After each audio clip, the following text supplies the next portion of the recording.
Back in my Army days, I was once in command of a unit of about 80 soldiers in Hawaii. Dialogue sections are the gist of what was said, but it's been a minute so they're not exact. Names change, etc.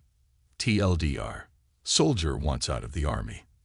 Commander agrees, pending good behavior. Soldier fucks around and ends up in the brig before getting kicked out.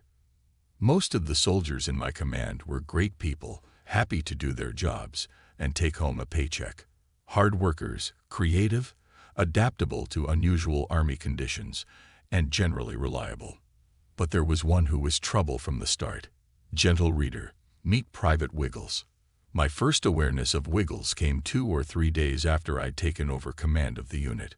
We're prepping for a month-long training exercise to Thailand, and Platoon Sergeant Maggie tells me Wiggles might not be able to go as she just had an outpatient medical procedure. Departure is about a week away, and I have to validate the personnel roster to make sure we've got logistical support for everyone we're bringing. Transportation, food, lodging, etc. So I talk directly with Wiggles and ask if she's okay to travel and participate in the exercise. Wiggles says it's not a problem. She can handle it. We get to Thailand and set up camp on a Thai Army base. 2 days in, and the medical section sends a runner to find me. Wiggles is at our medical clinic, tents with cots and surprisingly extensive medical supplies, laid out with extreme abdominal pain. I cruise over to the clinic tent, and the physician assistant, PA, on duty tells me a couple things. Wiggles acknowledged recently having an abortion, the previously mentioned outpatient medical procedure, and the PA's examination and testing shows that Wiggles has the single worst case of pelvic inflammatory disease, PID, he's ever seen. Seriously, this Army PA, who has seen all sorts of crazy shit from soldiers, was emphatically impressed by how bad it was. Wiggles developed PID from failing to get treatment for sexually transmitted infections for a long time. As in, she's almost glowing from it. No judgment on the abortion. Not everyone is ready for kids. And the STI-induced PID can be treated with high-dose antibiotics, which the PA has on hand. Not a problem. We've got this covered.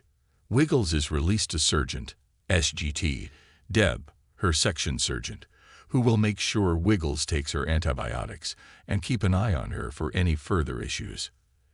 SGT Deb finds me and First Sergeant, 1 SG, Bob about a day later and tells me 2 more things about Wiggles. She's refusing to take her antibiotics, and she wants to get out of the Army. I again talk with Wiggles. Me. So you want out of the Army? You know you have a couple years left on your contract, right? Wiggles. I know, but I'm just done being the soldier and I want to be out of the Army. Me. Okay, I can make that happen. You don't want to be here, then I don't want you here either. But here's the deal. You gotta play by the rules. I can get you out with an honorable discharge, and I'll start the paperwork as soon as we're back in Hawaii. But you need to take your antibiotics, do your job, and be where you're supposed to be. You do your part, and I'll do my part for you. Sound good? Wiggles. Yep, I can do that. Spoiler alert, she couldn't do that. For the rest of the Thailand exercise, SGT Deb had to take control of Wiggles' meds and force her to take them, when she could actually find Wiggles, who consistently found someplace else to be. At one point in the next week or so, she accuses 1 SG Bob of having sex with her, easily disproven as he doesn't have any STIs and Wiggles has all of them. She was just trying to stir up trouble with wild accusations, I guess. We get back to Hawaii, and I start the process to get her out of the Army because as much as she's been a handful of trouble in Thailand, I'm thinking it's still easier at this point to kick her to the curb than it is to keep her around and punish her before kicking her out. I was wrong. Even as I start to work on her discharge, she ramps up the stupidity. Here are a few examples. Wiggles gets caught drinking. Only 19 years old. Wiggles and her husband lie to the on-base housing office and provide forged authorization documents to get into rent-free on-base housing that they didn't qualify for.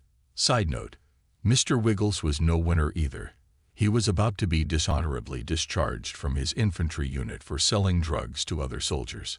Wiggles shows up at the infirmary to get treatment for facial bruising.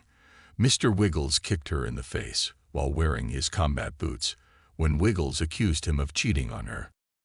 Wiggles refuses to show up for work or any unit formation and can't be found anywhere for days. Wiggles slashes all 4 tires on Mr. Wiggles' car, then attacks him with a knife when he confronts her. Military police are called, end up taking him in when Wiggles gives a sob story. But he's the one with defensive wounds on his hands, not her. One of my male surgeons uses my open-door policy to visit me one day. Tells me he saw Wiggles stripping at one of the skankier gentlemen's clubs down in Honolulu the night before, and she had also convinced one of our other female soldiers to come along with her to do the same. Here's a weird one. I get a call from a temp agency asking me if it's okay for Wiggles to continue working, through them, as an administrative assistant for clients in town. Not uncommon for soldiers to have a second job, but with everything else she was up to at the time, this one just had me going WTF. There's more, but you get the idea. At this point, Wiggles' actions are egregious enough that I can no longer just kick her out with an honorable discharge. I put her on notice that she's at risk for a court-martial. I thought that threat might keep her in line, but she just couldn't seem to stop herself from getting stupider and stupider. It's the old 80-20th problem. 80% of your time is spent dealing with the 20% of your folks who are troublemakers. At this point, I'm wasting a not insignificant amount of time dealing with Wiggles' issues almost daily. I had genuinely and in good faith offered her the easy path, but I guess she figured she'd try to burn the place down on the way out since she apparently thought she was getting what she wanted no matter what she did. I was reminded of what my old platoon surgeon used to say when I was coming up through the ranks. You want to get stupid? Go ahead, but I can get stupider. Cue the revenge. She's causing me daily headaches, so I'm going to bring the pain back to her. Honorable discharge paperwork is out the window, and I lean into the special court-martial process instead. My legal counsel tells me that Wiggles' activities are likely to get her a couple weeks confinement at most, maybe not even that. She may get a monetary fine, and she'll probably get an other than honorable, OTH discharge. Potential for a bad conduct discharge, which are worse. But while her actions have been not that good, they also are not that bad. I'm rational enough to understand that. I have a brief chat with Captain CPT Morgan, Wiggles' military defense attorney, about where I'm going with this case. During our chat, I try to be a gentleman and let him know that Wiggles is going to be trouble for him if he's not careful. He gives me a condescending, "This isn't my first rodeo, Baka. I'm a big boy and can take care of myself." Fair enough, I tried to warn you. Normally, a soldier getting a special court-martial for piddly shit might get confined to the barracks, restricted to their on-base quarters, or something similar for the duration of the process. It's not like she killed someone, right? However, my military legal counsel drops this little gem in my ear. He tells me Wiggles has met all 5 of the conditions: danger to others, flight risk, etc., required by military law, Uniform Code of Military Justice, UCMJ, to warrant requesting confinement prior to her trial. He tells me, if you can remember these 5 conditions and elaborate on the details at our next pretrial meeting with the military magistrate, you might be able to get her confined to the Navy brig at Ford Island until the trial. I'm a guy who likes to pay attention to sound legal advice, so I do just as he says. A couple days later, we go in for the pretrial meeting, and I run down the list for the magistrate. Boom. Magistrate orders Wiggles to be confined in the brig through the trial. 1 SG Bob and platoon sergeant Maggie go to pick her up from her on-base housing. She won't open the door, but they know she's inside because they can clearly hear her and Mr. Wiggles banging away. This is important for later. The Wiggles finish up. She takes her time getting showered and dressed, and finally comes to the door when it pleases her. Off she goes to the brig. The pretrial processes take up the next 4 weeks. During that time, I have to deal with CPT Morgan, the paralegals in his office, and various fun things to do with her pending court-martial. Other than that, it's blissfully peaceful. Wiggles chills in the brig for 4 weeks, seriously chills. Every time I had to visit it was freezing in there. I required to make weekly welfare visits to see if she's being mistreated, if she has any needs that aren't being met, etc. Seems weird, but as her commander I'm still responsible to make sure the brig staff aren't mistreating my soldier. Other goings-on in this time period. Mr. Wiggles fraudulently applies for a car loan and gets a van in their names.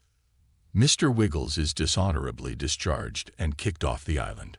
Flies home to wherever the hell he originally enlisted from. CPT Morgan asks me to consider an OTH discharge and time served in lieu of taking things all the way to trial.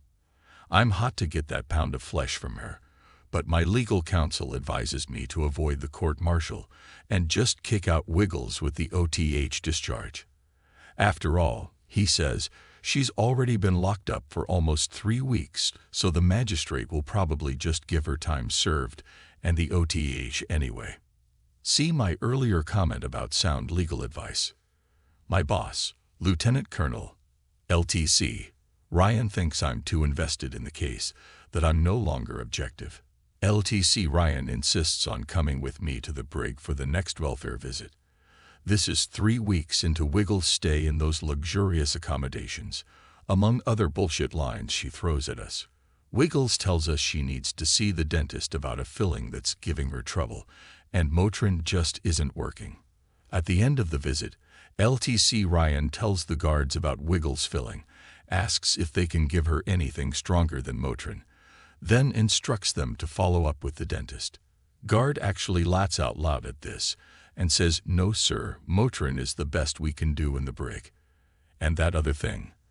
For the last 2 weeks, she's been telling anyone with ears that she wants to try getting her wisdom teeth pulled before she's kicked out. She doesn't have a problem with any fillings. It was hilarious to watch LTC Ryan's face go from obvious concern for Wiggles' well-being to outright fury. And the next words out of his mouth were, "That bitch lied to me." I make arrangements with CPT Morgan to accept his request for time served and OTH in lieu of court-martial. Sometime later that week I get a call from the brig. Wiggles is pregnant. Remember the scene at her house 4 weeks prior? And they can't keep her confined anymore because of it. She has to be released back to her unit until the court-martial, or other actions, are complete. CPT Morgan stakes his reputation on Wiggles being a good girl until we can send her back home to Carolina. He'll come to regret that, and he can't say I didn't warn him. We get Wiggles back from her 4-week all-inclusive stay in the brig. I've accepted Captain Morgan's request to avoid the court-martial, and I confine Wiggles to the barracks under supervision for the 9 days she has left until her flight to Carolina. Immediately, we have another shit show. Wiggles is smoking in the barracks. Not a big deal that she's smoking. It's just not allowed inside barracks rooms. Wiggles is caught with a bottle of hypnotic liquor in her barracks room. She's still only 19. Wiggles slips out of the barracks and runs off for a day when her platoon sergeant gets distracted from supervising her. 1 SG Bob and Lieutenant LT Ricky, the executive officer, go to collect Wiggles' belongings from her on base housing so we can box it up and ship it to her home. And they find that Mr. Wiggles has left behind a bunch of stuff he stole from other soldiers. Body armor, military equipment, and some ammunition, smoke grenades, and explosives that he stole during trips to the range. All lined up right inside the front door where it's impossible to miss. They call me, asking what to do. Me, just collect it all, return the equipment to the central issue facility, and dump the ammo and explosives in the nearest amnesty box. Mr. Wiggles obviously meant for Wiggles to take the fall for having it. Husband of the year. If we take that bait, Wiggles will be here forever. I don't want that. Do you? LT Ricky. Nope, I don't want that either. It'll be like it never happened. In light of all this drama, I bring Wiggles into my office to remind her of her agreement to be a good girl till she leaves the island, with LT Ricky as a witness in the office to protect my ass. Me, Wiggles, you're in violation of your release agreement from the brig. You've been sneaking out of the barracks. You've been smoking and drinking. Wiggles. She cuts me off. Yeah, and doing all kind of drugs too. Heavy sarcasm voice. Me. Be that as it may, I'm giving you fair warning that you're at risk of losing the deal I made with CPT Morgan. Additionally, you're pregnant again. I'm not sure if you're aware of it, but most damage to a fetus from alcohol and smoking will come in the first few weeks after conception. I don't know if you're planning to keep this one or not, but at the rate you're going, this baby's going to be born dumber than you. Wiggles. Gaping like a damn fish. Less than finally picks her jaw up off the floor greater than Wiggles, then bolts from of my office and runs down to LTC Ryan's office at the other end of the building to squeal on me for insulting her, LT Ricky hot on her heels. She tries to rush into LTC Ryan's office, but LT Ricky gets in first and fills him in. LT Ricky tells me later how it went down. Wiggles is yelling about how I called her stupid, strangely vanilla thing to focus on considering everything she's done. But you do you, and that she's being mistreated. LTC Ryan yells at his admin to get CPT Morgan on the phone. Now, he reams CPT Morgan for his client's jackassery, tells him to fucking fix this, and makes various threats to CPT Morgan's career. About a half hour later, I get a call from CPT Morgan. CPT Morgan. Becca. Yes, he did that whole patronizing bullshit. I can't believe the words I'm hearing from Wiggles. I'm shocked, just shocked, that you would use language like that and call her names. Side note, my mom is an attorney, and I grew up with tales from the courthouse about lawyers using exactly this sort of hyperbole. Your Honor, I'm shocked, appalled, and dismayed that opposing counsel would attempt to paint my client in such a light. It's the kind of bullshit they said when they didn't have a good argument. So as soon as I hear the word shocked, I know I own him and immediately cut in. Me. And I bet you're appalled and dismayed too. CPT Morgan, stumbling and sounding slightly confused. Well, yes, of course I am. You can't talk to soldiers like that. I know of a lieutenant colonel, a commander, who called one of her soldiers stupid, and she's no longer in command now. Me. I didn't call her stupid. I informed her of basic biological facts. Not my problem if she takes the news poorly. And arguably, she's not all that smart. Anyway, you called me, and I'm pretty sure it wasn't to warn me about what I said to Wiggles. So what do you want? CPT Morgan, what will it take to prevent you from kicking back our deal? Apparently LTC Ryan had cinched his asshole up good and tight. Me, you could get her on a plane tomorrow. CPT Morgan, how about if I get her out of here by Friday? It was Wednesday, and she was due to fly out the following Wednesday. Me, I don't think you can manage that, but good on you if you do.